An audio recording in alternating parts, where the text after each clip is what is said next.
여호와의 힘을 믿고 살아가는 우리의 삶이 되길 간절히 바랍니다. 우리 서로 인사하십시다. 주의 이름으로 사랑합니다. 할렐루야. 어떤 사람은 분위기를 살리는 사람이 있고 또 어떤 사람은 분위기를 가라앉히는 사람이 있습니다. 저는 집에서 대체적으로 분위기를 많이 가라앉힙니다. 어떤 사람은 죽어가는 곳을 살리는 사람이 있고 또 어떤 사람은 살아있는 곳을 되려 죽이는 그런 사람도 있어요. 세상에는 참 다양한 종류의 사람이 있습니다. 우리도 제각각의 모습을 가지고 살아갑니다. 그러나 우리가 항상 기억해야 할 것이 하나 있는데 그게 뭐냐면 나는 하나님의 은혜로 살아난 사람이다. 나는 죄의 종에서 하나님의 자녀가 된 사람이다. 나는 죽음의 길에서 벗어나 생명의 길로 가는 사람이다. 이걸 절대 잊지 말고 살아가시길 바랍니다. 오늘 말씀에 나오는 유월절과 무교절이 있어요. 유월절, 무교절. 이걸 통해서 나는 어떻게 살아가야 될까? 유월절의 의미, 무교절의 의미를 잘 우리가 생각하면서 어떤 신앙생활을 해야 할지를 우리가 깊이 생각하는 그런 시간이 되었으면 좋겠어요. 1절에 보니까 무교절과 유월절과 무교절이라고 하는 것이 나오죠. 이스라엘의 명절에는 유월절이 있어요. 유월절이 뭔지 아시죠? 이스라엘 백성들이 애국 땅에서 탈출한 것을 기념하여 하나님 앞에 예배드리는 것, 이게 이스라엘의 유월절이에요. 애굽의 모든 장자와 그리고 모든 가축의 첫 것이 다 죽을 때, 하나님의 징벌로 인해 죽을 때 하나님의 명령을 따라서 문설주에 어린 양의 피를 발랐던 이스라엘의 모든 사람들의 집은 그 장자와 가축의 첫 것이 죽음을 면했다. 그럼 이스라엘만 그랬느냐? 아닐 거예요. 애굽 땅에 살면서 하나님의 그 이름을 듣고 하나님에 대한 믿음을 갖게 된 애굽 사람 중에 하나님의 그 명령을 따라서 나도 그러면 하나님의 명령에 따라야지 하면서 문설주에 어린 양의 피를 발랐던 그들도 살았을 거예요. 그러니까 하나님의 명령을 따라서 그 명령대로 했던 집안은 첫 것이 죽지 않았고, 그러지 않았던 하나님의 말씀을 무시했던 그 모든 집안의 사람들은 첫 것과 장자가 다 죽었어요. 그러니까 하나님의 은혜로 인해서 이스라엘이 애굽 땅에서 건짐을 받은 거예요. 죽음을 면하고. 그래서 그것을 기념하기 위해서 지키는 절기가 유월절이라는 거예요. 그러니까 구원이 임한 거죠. 죽어야 되는데 하나님의 은혜로 구원이 임한 거예요. 전적으로 하나님의 은혜로 그 모든 일이 일어난 거라는 거예요. 이게 얼마나 기쁜 날이겠어요. 생각해보세요. 애굽 천역에 곡하는 소리가 들려요. 첫째가 죽었습니다. 그런데 이스라엘은 그 죽음을 면하고 그 재앙을 면하여서 구원받았으니까 얼마나 기쁘겠어요. 그래서 이날을 기념해서 명절로 절기로 지키는 거예요. 이때 함께 지켰던 게 뭐냐면 무교절이라는 것을 지켰어요. 6월절 죽음의 심판이 임할 때에 이스라엘은 애굽 땅에서 급히 떠나야 됐어요. 머뭇거려서 안 되는 거예요. 하나님이 그곳에서 장자와 첫 것을 죽이는 그런 재앙을 내렸을 때 이스라엘은 급히 애굽을 떠나야 되는 거예요. 그러니까 여유롭게 어떤 누룩을 집어넣어서 땅을 어떤 부풀려서 여유있게 해먹을 어떤 시간이 없는 거예요. 그러니까 누룩이 없는 빵을 그들이 준비해서 나가는 거죠. 그러니까 좀 쉽게 얘기하면 맛없는 빵을 준비해서 나가야 되는 거예요. 누룩이 없고 부풀리지도 않고 그런 빵. 그런데 참 놀라운 사실은 성경에 누룩이라고 하면 이 누룩이 뭐를 상징하냐? 죄를 전염시키는 것의 상징이 누룩이에요. 그러니까 이들이 누룩 없는 빵을 만들어서 나간다라고 하는 것은 뭐냐면 죄를 다 버리고 하나님 말씀을 따라 나간다는 거예요. 그 애국 땅에서 가지고 있던 죄의 습성 이런 것들을 다 버리고 하나님 말씀에 순종해서 떠나갔다는 거예요. 그 하나님의 은혜로 인해서 그래서 건짐을 받은 거예요. 이제 죄를 버리고 하나님의 인도함을 따라 살아가야 되는 겁니다. 이스라엘 백성들은. 그런 의미로 무교절에는 누룩이 없는 빵과 쓴 나물을 그들이 먹으면서 그래 애국 땅에서 우리를 구원해 주셨지. 맞아. 우리를 구원해 주셨지. 죄를 다 버리고 멀리 해야지. 이런 것들을 그들이 매년 이 무교절을 지키면서 계속 기억했다는 겁니다. 6월절과 무교절은 위와 같은 의미를 다 가지고 있어요. 그런데 우리도 마찬가지예요. 이 6월절과 무교절을 지내야 돼요. 그럼 언제 어떻게 지내야 되느냐? 어떻게 해야 되느냐? 이스라엘처럼 1년에 한 번씩 지내야 되느냐? 아니에요. 그런 의미가 아니라 오늘날 이 6월절과 무교절은 우리에게 매 주일 드리는 예배예요. 매 주일마다 예배를 통해서 구원받은 은혜를 우리는 기억해야 돼요. 여러분 말씀을 매일 듣는 이유가 뭐냐면 매주마다 나와서 예배드리면서 말씀을 듣는 이유가 뭐냐면 하나님의 은혜, 나를 구원해 주신 하나님의 은혜를 잊지 않기 위해서 듣는 거예요. 듣는 것을 게을리하면 잊어요. 계속해서 듣는 이유는 뭐냐면 기억하기 위해서 듣는 거예요. 지금 여러분들의 생각과 마음에는 내가 하나님의 은혜로 구원을 받았다고 하는 고백이 넘쳐나야 됩니다. 여러분, 내가 하나님의 은혜로 구원받았다고 하는 그 은혜, 그 고백으로 살아가시기 바랍니다. 매일 주일 예배를 통해서 이 6월절의 의미를 기억해야 되는 겁니다. 나를 죽음에서 건져주신 하나님 감사합니다. 습관에 따른 예배가 아니라 고백을 드리는 예배가 되어야 돼요.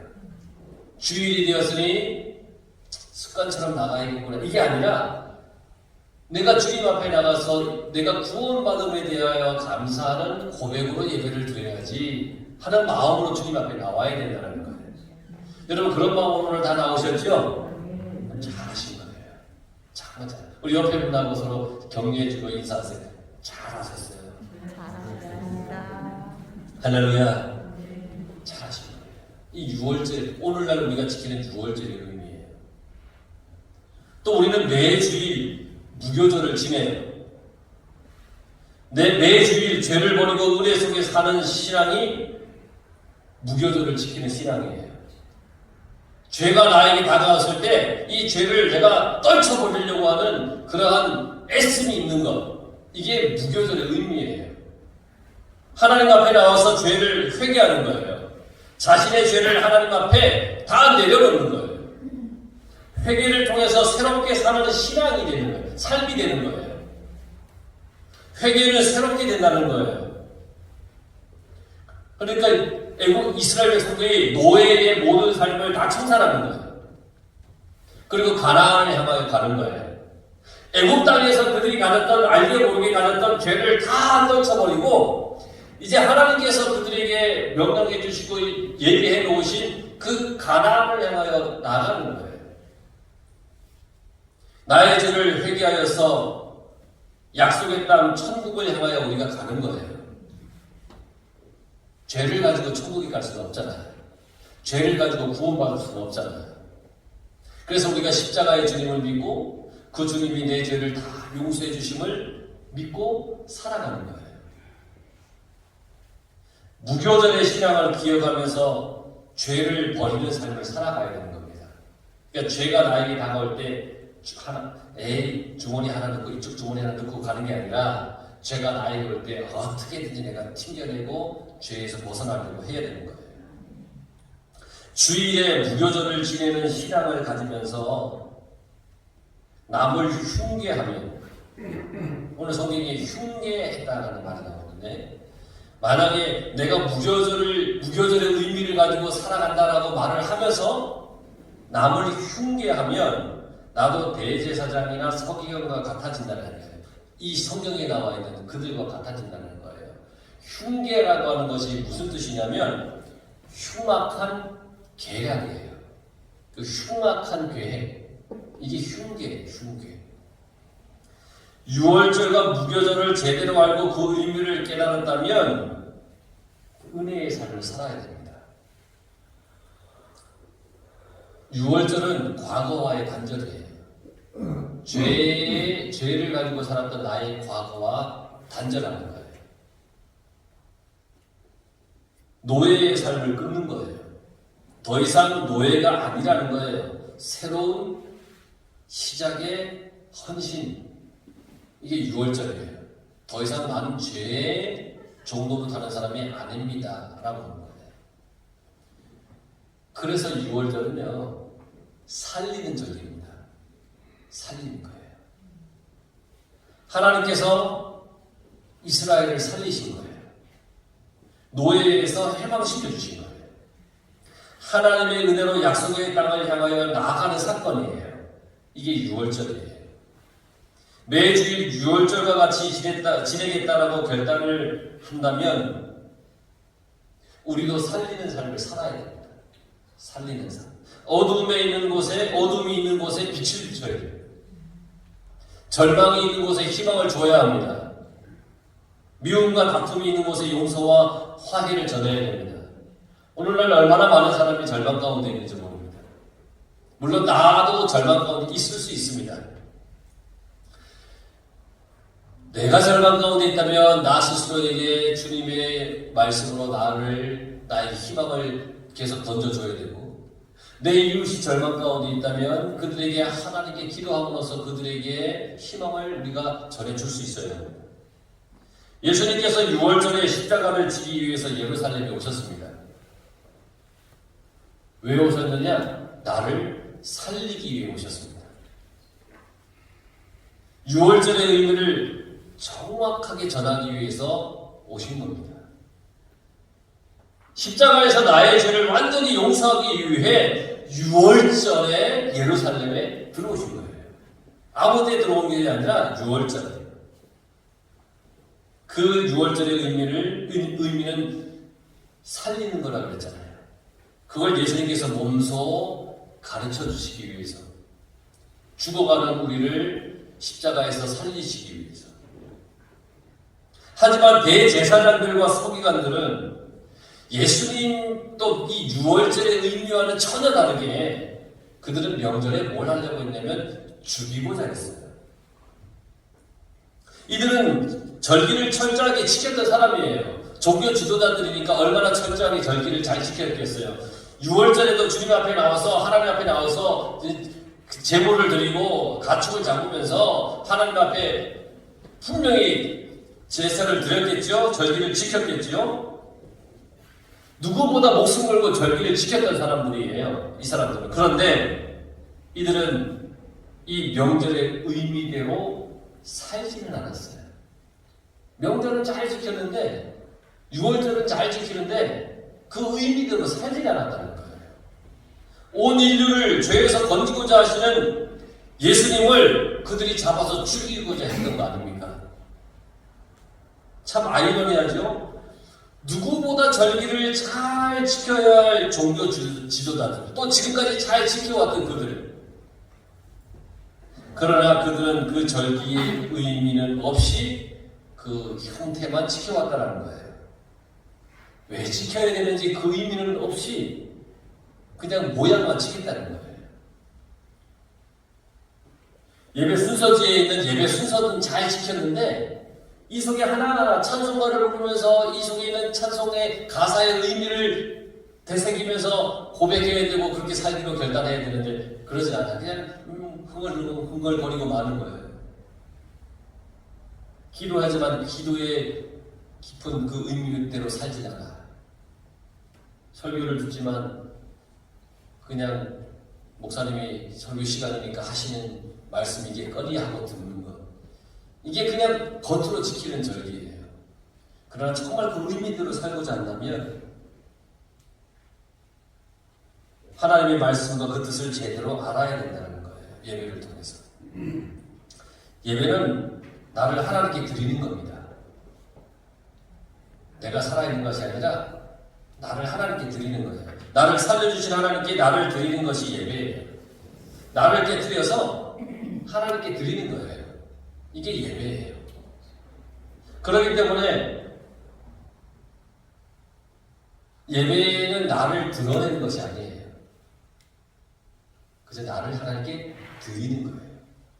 오직 하나님께 영광을 돌리는 거죠. 오늘 예배를 잘 드려서 여러분들 마음속에 혹시라도 있을지 모르는 그 흉내를 다 버리시기 바랍니다. 그 악함을 다 버리라는 거예요. 나를 구원해 주신 하나님께 감사만 하며 살아가시기 바랍니다. 6월절에 보인 예수님과 대제사장들과 서기관들의 태도는 분명히 달랐어요. 우리는 예수님을 본받아서 살리는 인생이 되어야 됩니다. 살리는 인생. 여러분 살립시다. 복음으로 살리십시다. 은혜 받았다면 받은 그 은혜로 살려야 됩니다. 내가 먼저 구원받았으니까 그 감사함으로 우리가 살리면서 살아가야 되는 겁니다. 대제사장 서기관들과 같아서는 안 됩니다. 이들은 죽이려고 하는 사람들이에요. 그래서는 안 되는 거예요. 자기의 유익과 이득을 위해서 죽이려는 사람들이었어요. 하나님의 말씀을 전하기는 하지만 하나님의 뜻대로 행하지 않은 사람. 신학인이라고 말은 하지만 하나님의 말씀대로 살지 않은 사람. 이들은 예수님을 잡아서 죽이려고 흉계를 세웠던 그런 사람들이었어요. 그런데 밀란이 날까 두려워서 명절에는 하지 말자라고 했던 그런 사람들이었어요. 이들은 밀란이 두려웠던 사람들이에요.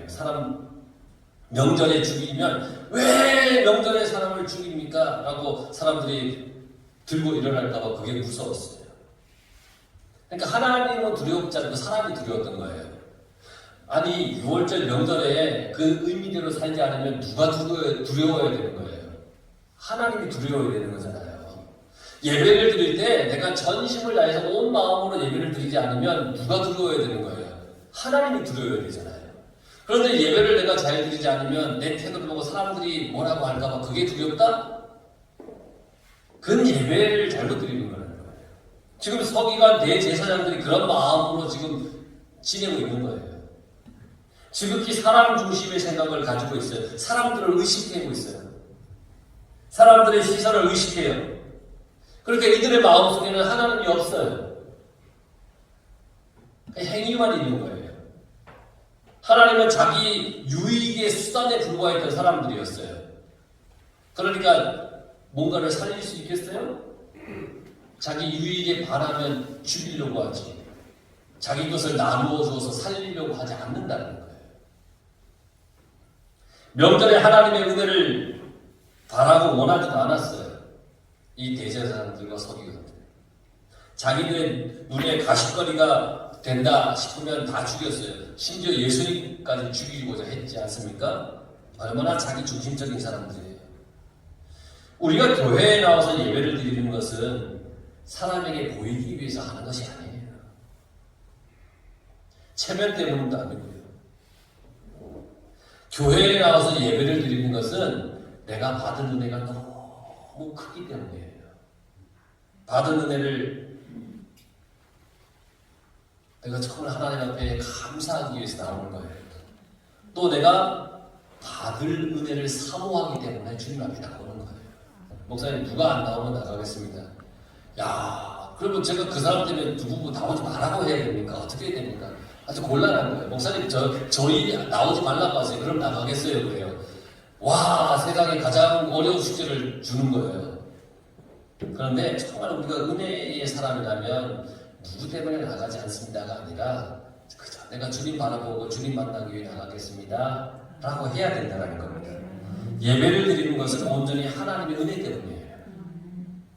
싫은 사람이 있을 수 있죠. 그런데 그 싫은 사람 때문에 하나님의 은혜를 내가 뒤로 하고 저버린다? 그래서 안 되는 거예요. 만약 예배를 드리는 목적에 사람이 조금이라도 포함된다면 그 예배는 정말 진정한 예배가 아니에요. 나를 드러내는 것이고 사람 중심의 예배가 되는 거예요. 헌신, 봉사도 사람 때문에 해서는 안 되는 거예요. 누가 봐줄 거라고 하는 생각, 그 생각으로 해서도 안 되는 거예요. 오직 하나님께서 기뻐하시면 그걸로 나는 족합니다 라고 하는 그런 고백과 마음으로 우리가 주님 앞에 나오는 겁니다. 저도 사람 중심의 예배를 드릴 때가 얼마나 많은지 몰라요. 부끄럽지만 말씀을 준비하면서 참 얼마나 많이 회개를 했는지 몰라요. 설교단에 올라와서 제일 먼저 누가 안 왔나 살펴볼 때가 너무 많아요. 누가 뭔 사정 때문에 못 온다고 미리 얘기하는 사람이 안 오면 그렇구나 하는데 아무 어떤 얘기도 없이 안 나오면 왜 안 나왔지?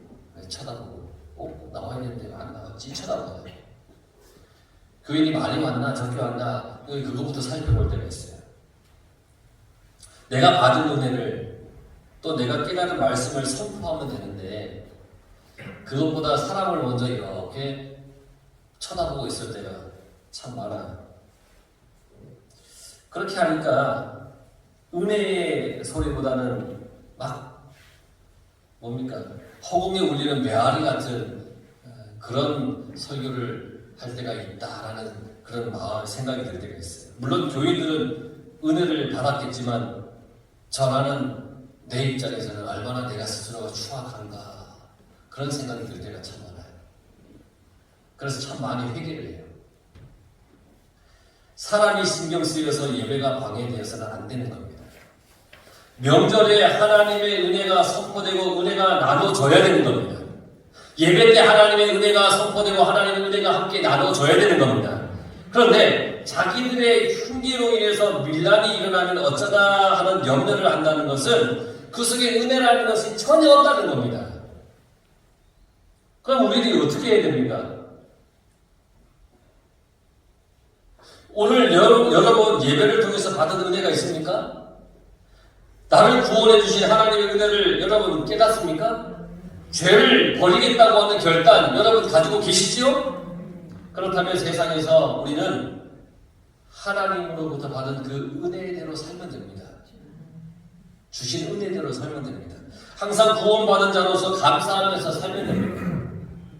내가 빛이 되어서 어두운 곳을 비치려고 하면 되는 겁니다.